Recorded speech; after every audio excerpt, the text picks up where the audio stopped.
What if the biggest mistake Jamie Fraser ever makes is the one he believes will save everyone? Because in Outlander Season 8, Episode 5, something shifts, not just in the war, but in Jamie himself. And by the end of this episode, it feels like he's no longer trying to avoid his fate. He's walking straight into it. So let's break this down, because there's a lot happening here, and it all connects in a really powerful way.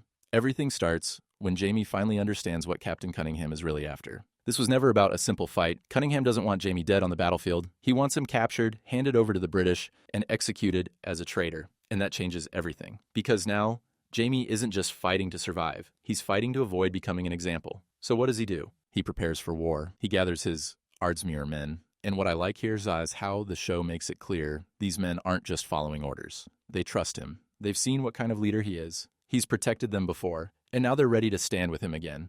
But here's the thing. Can loyalty like that really hold up when everything starts falling apart? At the same time, inside the big house, we get a completely different kind of tension. Claire and Mrs. Cunningham are sitting together, praying. It's calm on the surface, but you can feel what's underneath. Two women on opposite sides, hoping for completely different outcomes. And for a moment, it almost feels peaceful, until it doesn't.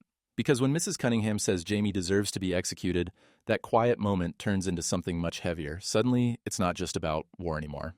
It's personal. Then we shift back to Jamie, and this is where things really start moving. At the lodge, Cunningham is confident, too confident. He acts like a man who believes he can't lose, and honestly, that's what makes him so dangerous. But Jamie plays it smart. He waits for the right moment, and during the closing prayer, when no one's paying attention, he slips away, grabs the weapon that was hidden for him, and just like that, the fight begins.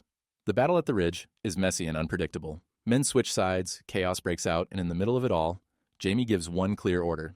Don't kill anyone, and that really stands out. Because think about it.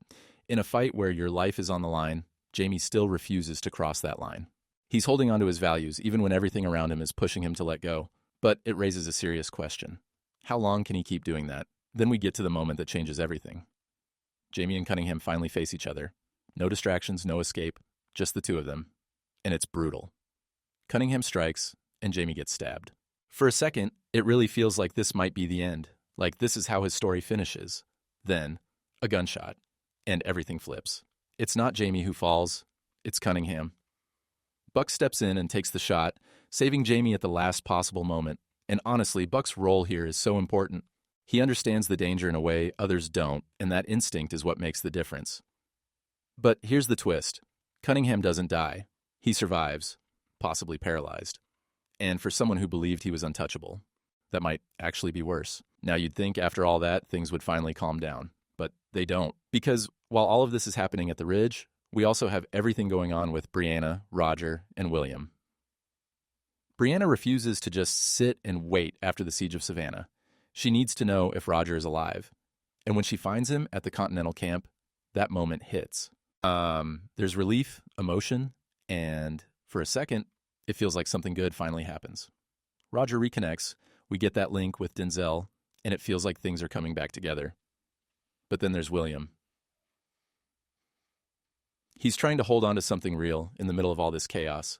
His connection with Amaranthus grows, and he even proposes, trying to build a future despite everything going on around him. And just when it feels like he might have that, everything changes. Because Benjamin is alive. Not only alive, but fighting on the opposite side. And that completely shifts William's story moving forward.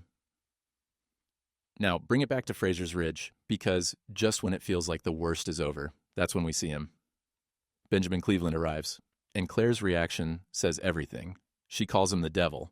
And honestly, she's not wrong, because this isn't the kind of ally you bring in unless you have no other choice. Jamie knows exactly who Cleveland is. He's avoided working with him before for a reason, so the fact that he calls for him now tells you just how serious things have become. And here's where it all connects. Jamie already knows what's coming. He knows about the battle ahead. He knows he's supposed to fight alongside Cleveland. And he knows that's where his life is meant to end. So now the question becomes, did Jamie just make the right decision to protect his home? Or did he just take the final step toward a future he can't escape? Because from this point on, it doesn't feel like Jamie is running from fate anymore. It feels like he's accepting it. And with only a few episodes left, there's a real chance this story doesn't end the way we hope. So what do you think? Can Jamie actually change what's coming? Or is everything already set in motion? Let me know your thoughts.